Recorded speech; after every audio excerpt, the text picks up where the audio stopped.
What up, chess players and my friends? In this video I'm going to show you how crazy things can get when you're a f5 player. F5, I mean, like, a player that has a tendency of playing f5 early on in the game as black, like I do.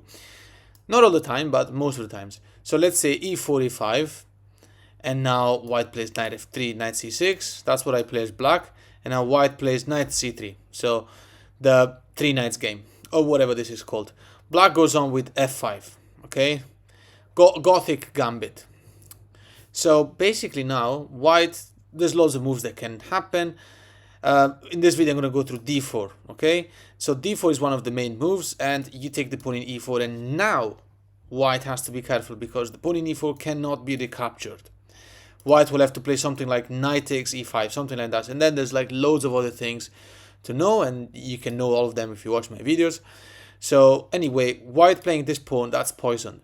Black goes on with d5, already taking control of the center, and this is compromised. So white now has got like quite a few moves. All of them don't go anywhere. Moving the knight away just gives too much initiative to black. We have double attack on this pawn in d4. Also, black goes on with development. We have an idea of pushing the pawn to e4. It's just terrible for white. Let's see if white doesn't want to give up the initiative, which is about to be taken by black anyway. And white just plays bishop to g5, attacking the queen.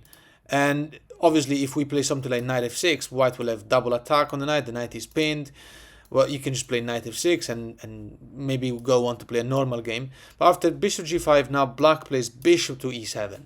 And again, there is no coming back here, because now we got double attack on the bishop, but most importantly, we have an attack on the knight in e4. So the knight will have to move. When the knight moves, we're winning the piece. What if white trades it first? Okay, and it's attacking the queen. Fine, we take back. Again, same position, same problem, but actually this is even worse position, because now the knight has to move, but whenever he does, we're going to have a possibility to make a discover attack. So let's say knight to c3. You take the pawn with check of the queen whilst the pawn attacks the knight. It's going to be a nightmare for for white to defend that. What happens if instead white plays knight e to g5 and then potentially be able to retreat to h3? Too late.